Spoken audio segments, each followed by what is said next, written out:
Hey YouTubers, WMG here. Right, so I definitely did not want to start making videos and tell you guys stuff that I wasn't absolutely sure about, you know. So talk about my cleanup crew. So I've got like four, I believe, like four of these margarita snails. I found that they are like the best snail for when you have a nano reef like this one. I mean, like really small. You know, I had to call turbos and they would just knock stuff over, and I had to consistently always replace the corals, right? And then I've got a bunch of those hermit crabs. Yep, hermit crabs. I've got a whole bunch of Nazarius snails in the sand bed. Yeah. Yeah, I forgot to mention I do have this Monte cap. This guy, I got him when he was like, I got him when he was just like maybe a square inch, less than a square inch, and he's completely encrusted and started to grow over the thing. It's starting to grow over the rock. And it's starting to hang. I wanted him to give like I want him to hang off of it. You see, he's kind of like starting to hang. But it's great. I love it. That thing grows so fast. I swear to God. Okay, so something I wanted to mention. Right, I've heard a lot of stuff out there that you need a ton of money to start a reef tank. It's going to be a ridiculous amount of money and really hard. I have to say, I don't like it when people mention that, because I started it with like $30 when I first started my first reef tank. So really, if you just this is why I wanted to make the videos, because you don't have to have a lot of money. All you really need is just kind of be creative and learn how to do, you know, your DIY stuff. And that's why I'm here. That's why I want to help out. Because seriously, I mean, look how beautiful. I mean, I'm very proud of this tank. I've worked a lot for it. So, I mean, like, basically all you really need to do is buy a few good quality things. You might spend $30.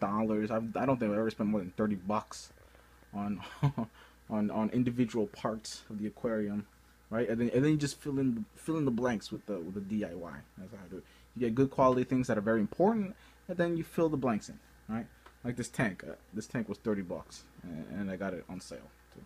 All right. So in terms of hardware, I've got a Beams Work 9-volt LED lighting. They just 9 lights, two two sets of 3 white, and then one set of 3 blue Titanics. So yeah, that itself was like $30 or 25 or something. I also have this set of LEDs here that I use for blue at night. Very bright. I like it a lot. Now these I actually found in the garbage of my LFS, local fish store. Right, I found it in the garbage because they were starting a new store, and I asked them if I could scrummage around in their huge pile of stuff that they were throwing out, and I found those LEDs. I don't know why they were throwing away. They all work fine.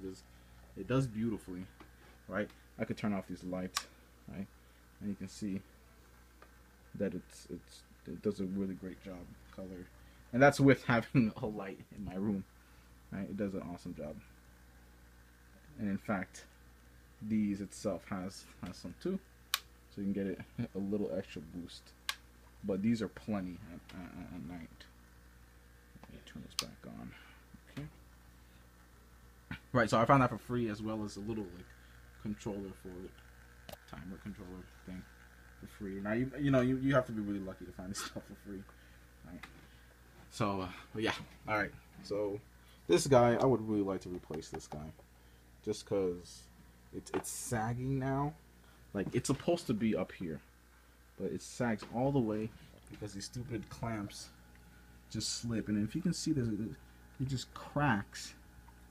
Yeah, you can see kind of hard to tell, but it just cracked, right? and then the more you twist it, well, the more it comes off. So I made these things out of plastic to kind of clamp it back in. They help a lot, but as you can see, it still sucks.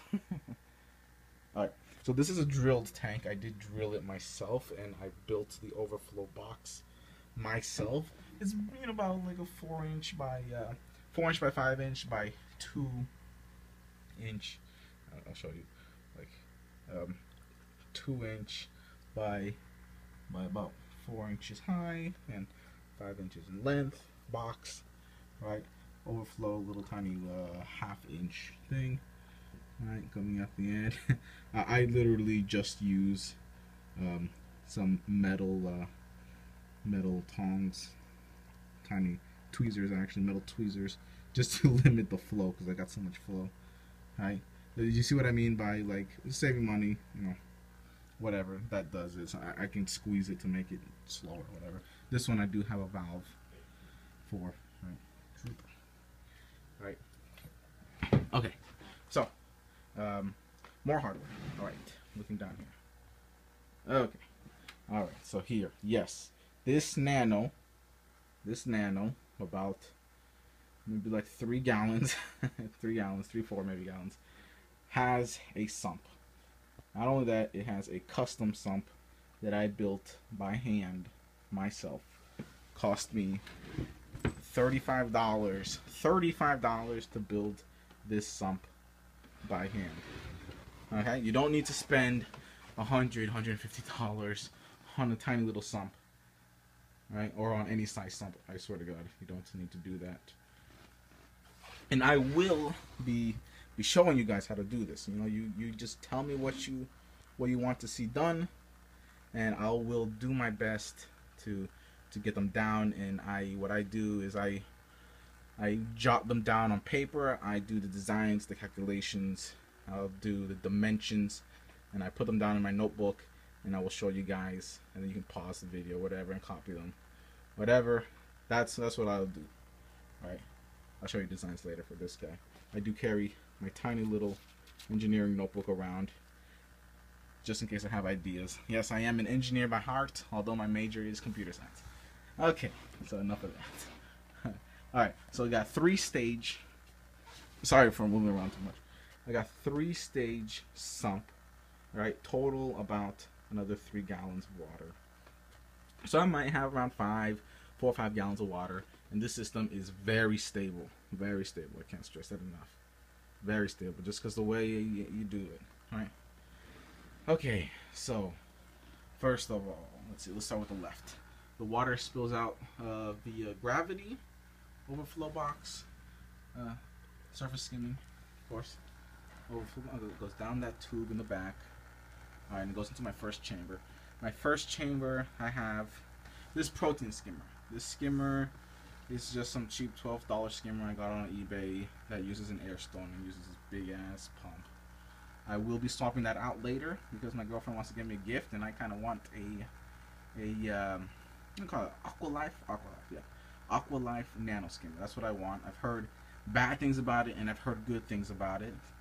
I really want to get it because I like to modify my stuff a lot. So I will definitely show you guys how to make it better. I will find a way to make it better. I promise you. That's what I always do. Okay, so after it goes in there, okay, protein skimmer, blah, blah, blah. Here I have my cobalt heater. Alright, now I did opt out for this nice $30 cobalt heater because I was using these cheap ass little Chinese heaters, and they just smash. They would break so easily just from temperature. So I got sick of buying them. I decided sometimes you do need to buy, good quality things just to save you money in the long run. So cobalt uses like a reflection. It uses like a ceramic chassis, and it heats up the ceramic much better. So after the first chamber, I have my refugium here. It's about 3 inches by 11 inches. Got a lot of chaeto morphology in there. Got some bubble rock, deepish sand bed. I took out a lot of chaeto yesterday and gave it to a friend of mine just because this thing grows so much. I used to have LEDs lighting the chaeto, but they broke, and then I switched to this low power just a super cheap light that I got from Walmart. I think because of the low power, it actually, the algae grows much quicker. So I definitely recommend that. Something cheap, you don't really need it. I mean, you don't exactly have to light up your fuse with a Kessel or something. Alright, made a little thing here just to hold the light up from a cardboard box that holds foil, and I put foil and I wrapped it around inside just to reflect the light. In my last section here, my last chamber, I have a return puck. Just a little maxi 158 gallon return maxi jet. I have a little tiny power head. It's like probably like 40 gallons an hour, 50 gallons an hour. Power head just to keep the detritus from settling here. Any detritus that you want really in your sump, you want it to settle in the fuse. Alright. Here I have my auto top float switch. Alright. My float switch is completely DIY. It's a DIY auto top off. I built a little bracket here to keep it up. It goes around to the edge, and I also use it as a mount for my aqua lifter. About 15 bucks for that. Spent about $10 in total for the auto top off without the aqua lifter. Down here, well, I'm not going to display my cordage here. It's a mess of cordage. I have a little time off my light. Right. Down here I have my supplements, foods, and such. Right. Just little things. Right. A friend of mine is also into reefs, so we kind of trade food sometimes. He gives me it in syringes. Just want to mention, on the next video, I will be telling you more about what I feed exactly, and I'll give you a review on my supplements and foods and whatnot. So I'll look out for that video. I will be coming up with that. I've got nice food like New Era. I'll explain those, why they're in ghetto medicine boxes as well, and all this stuff I'll explain to you. Alright, thank you. See you later. So guys, just to mention, I just want to tell you, I will be making this video into 2 parts, so please check out my next video. Like, subscribe, comment, please.